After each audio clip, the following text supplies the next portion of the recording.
Hello everyone. So we have seen in the previous video the difference between Keynesian aggregate supply curve. This is Keynesian aggregate supply curve and new classical aggregate supply curve. So in the new classical aggregate supply curve, there are two aggregate supply curve will be there. One is for short run and another one is for long run. Short run aggregate supply curve will be upward sloping and the long run aggregate supply curve is a vertical. Why this is vertical? Now, when all the resources are used, then this is the potential level of output.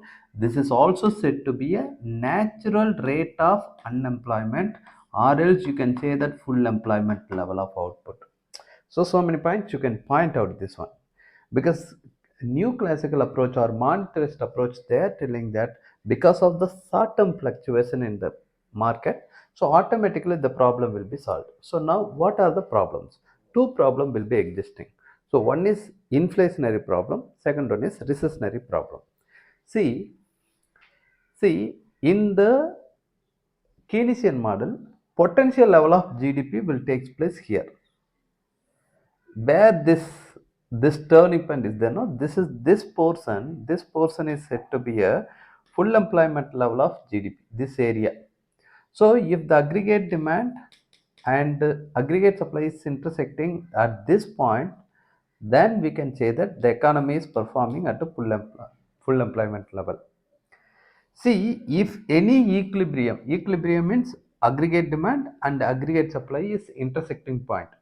See, if any equilibrium below this potential level, then the problem is recessionary problem or else deflationary problem. And if the aggregate demand and aggregate supply is intersecting in this portion after the potential level, then inflationary problem. See, in the recessionary problem, main problem is unemployment. So unemployed people will be more. So because output is decreasing.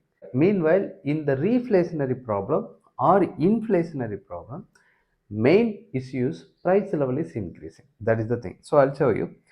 See, just assume that the aggregate demand is this one here.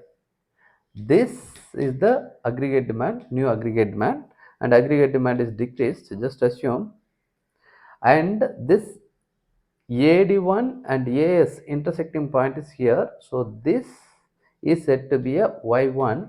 So the gap between Y1 and YP, this gap it is said to be a recessionary gap, or else you can say deflationary gap.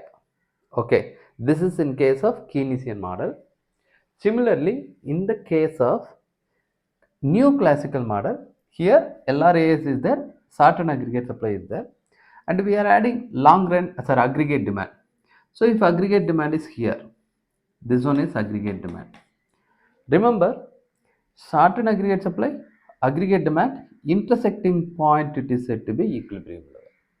So this one is said to be a Y1. Just assume Y, yeah, Y0, Y1, you can say that, nothing wrong. So this price level is said to be a P1. Here also P is there, right?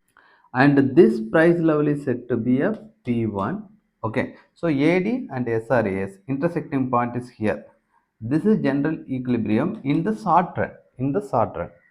So this gap is there, no? This gap is said to be a recessionary gap or else deflationary gap. Okay.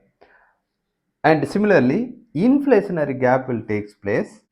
See, if aggregate demand is here, AD is here, AD2, this is AD1, this is AD2. And A is aggregate supply, Keynesian aggregate supply, AD2 is intersecting point is here. So this is said to be a Y2, and this gap is said to be a inflationary gap or reflationary gap. Reflationary gap and inflationary gap. So the R means like here also RG is the recessionary gap. This gap is recessionary gap. This gap is reflationary gap. Reflationary or inflationary gap. Similarly, aggregate demand is falling here. AD2, this one AD1, this is AD2. and this one is Y2, and this one is P2. So this gap is said to be a inflationary gap or reflationary gap. See, simple logic is, if the actual output, this is potential level of output, this is the potential level of output in the case of Keynesian, in the case of classical, this is the potential level of output. And if the actual output is below the potential level, problem of recessionary or deflationary.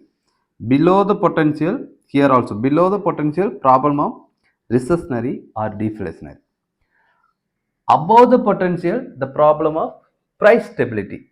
So which means inflationary or reflationary. Here also above the potential, then this is said to be a inflationary problem. Okay, so this is the said to be like a inflationary gap and a recessionary gap in the Keynesian model, in the new classical model or monetarist model. Thank you.